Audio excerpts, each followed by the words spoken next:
వశిష్ఠుడు దిలీప మహారాజుకి మృకుండ మహాముని కాశీ విశ్వనాథుని వరం వల్ల పుత్ర సంతానం పొందిన వృత్తాంతాన్ని వివరించి, మహారాజా, అల్పాయుష్కుడైన మార్కండేయుడు చిరంజీవి ఎలా అయ్యాడో చెబుతాను విను అంటూ తరువాత కథను ఇలా వివరించాడు. సదా గోపికా మండలే రాజమానం లసనృత్య బంధాది లీలా నిదాన. మార్కండేయుడికి తల్లిదండ్రులు చూడకర్మ, పుట్టు వెంట్రుకలు తీయించుట మొదలైన సంస్కారాలన్నీ చేశారు. 7వ సంవత్సరం రాగానే బాలుడికి ఉపనయన సంస్కారం కూడా చేసి గురువుల దగ్గర చదివించారు. ఆ బాలుడు కుశాగ్ర బుద్ధి గనక గురువులు నేర్పిన విద్యలన్నీ కొద్ది కాలంలోనే గ్రహించి వేదాలలోనూ శాస్త్రాలలోనూ పురాణ ఇతిహాసాలలోనూ మహాపండితుడై అందరి మన్ననలు పొందాడు. ఇది ఆనందం కలిగించే విషయమే. అయినా తల్లిదండ్రులు రోజులు గడుస్తున్న కొద్దీ కుమారుని ఆయుర్దాయం తరిగిపోతుందన్న విషయం తెలుసు గనక వారు విచారంగానే ఉన్నారు. అన్ని విద్యల్లోనూ పండితుడైన కుమారుని చూసి ఒకనాడు తండ్రి, నాయన, నీవు చదువులన్నీ చదివి మహాపండితుడు అయినందుకు మాకు సంతోషంగా ఉంది. అయినా గురువులు, మునులు, దేవతలు ఎవరు కనపడినా వారికి అభివందన చేసి వారి ఆశీస్సులు పొందడం చాలా శ్రేయస్సును కలిగిస్తుంది. నువ్వు అలా చేస్తూ ఉండు, నీ ఆయుర్దాయం వృద్ధి చెందుతుంది అని చెప్పాడు. మార్కండేయుడు తల్లిదండ్రుల ఉపదేశాన్ని పాటించి పెద్దలు, ఋషీశ్వరుడు ఎవరు కనపడినా వారికి ముందు నమస్కరించేవాడు. వారు చిరంజీవ అని దీవించేవారు.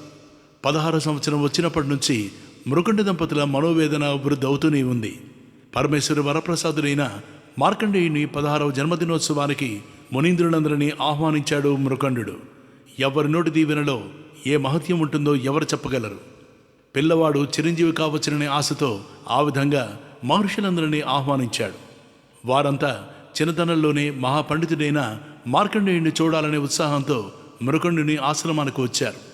మృకండు వచ్చిన అతిథులందరికీ తగిన మర్యాదలు చేశాడు. మార్కండేయుడు వచ్చి పెద్దలందరికీ పాదాభివందన చేశాడు.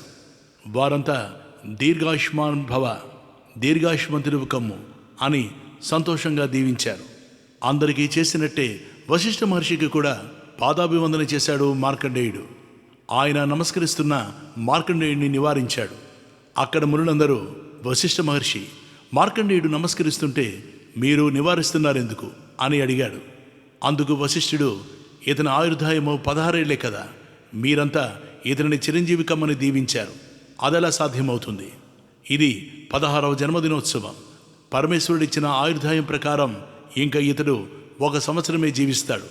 ఇతడు నాకు నమస్కరిస్తే చిరంజీవ అని ఎలా దీవించగలను? అందుకే నమస్కరించవద్దని నివారించాను అన్నాడు వశిష్ఠ మహర్షి. అంతవరకు మార్కండేయుణ్ణి చిరంజీవ అని దీవించిన మహామునులంతా ఒక్కసారిగా తెల్లబోయారు. అయితే మా దీవెనలు అసత్యం కావలసిందేనా అని వశిష్ఠముని అడిగారు. ఆయన కొంతసేపు ఆలోచించి, మునీంద్రులారా, మనమందరము ఆ మార్కండేయుని వెంట పెట్టుకుని బ్రహ్మదేవుడి దగ్గరకు పోయి ఆయనని ఈ సమస్యకు పరిష్కారం చెప్పమని అడుగుదాం రండి అన్నాడు.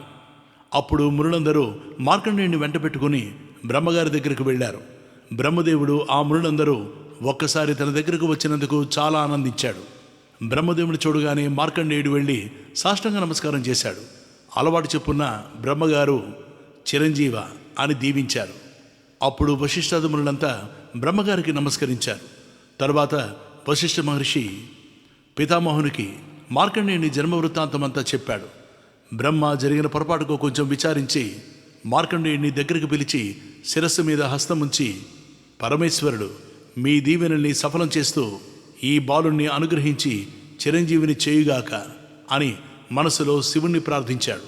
అప్పుడు మునుల వైపు చూసి బ్రహ్మ, మునులారా, ఇతనికి ఇంకా ఏ ప్రమాదము రాదు, మీరు నిశ్చింతగా వెళ్ళిరండి అని చెప్పి, నాయనా మార్కండేయ, నువ్వు పుణ్యక్షేత్రమైన వారణాసికి వెళ్ళి శ్రీ విశాలాక్షి సమేతుడైన విశ్వనాథుని ఎల్లప్పుడూ సేవిస్తూ ఉండు, నీకింకా మరణ భయం ఉండదు అని చెప్పి ఇంటికి పంపివేశాడు.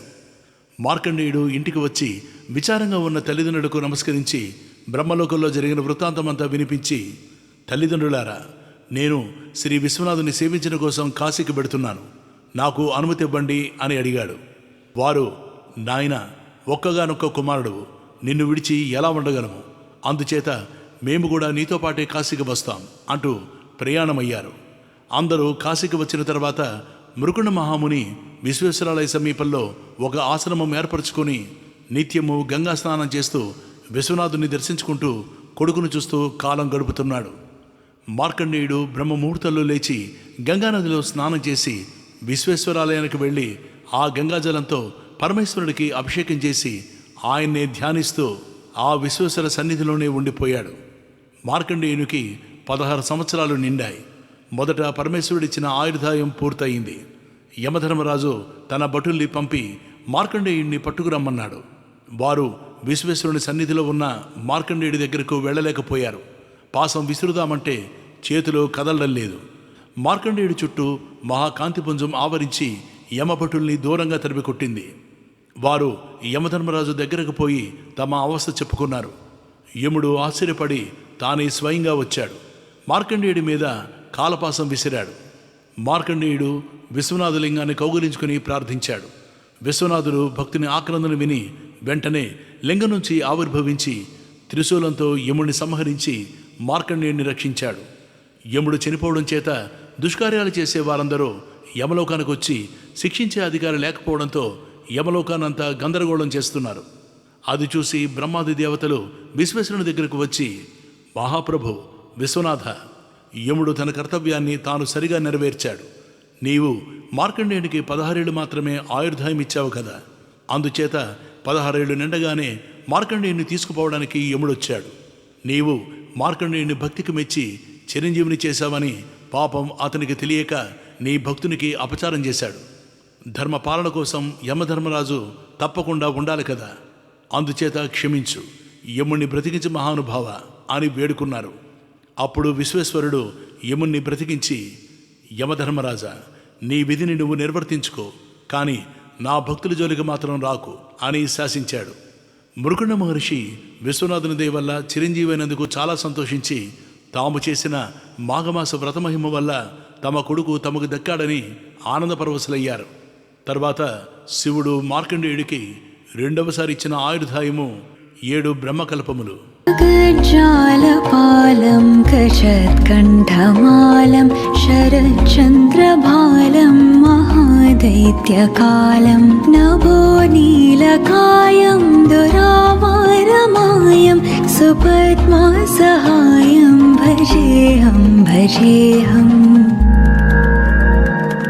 సదాంబోధివాసం గలత్పుష్పహాసం జగత్సన్నివాసం శతాదిత్యభాసం గదాచక్రశస్త్రం లసత్పీతవస్త్రం హసచారువక్త్రం భజేహం భజేహం రమాకంఠహారం శృతివ్రాతసారం జలాంతర్విహారం ధరాభారహారం చిదానందరూపం మనోజ్ఞస్వరూపం ధృతానేకరూపం భజేహం భజేహం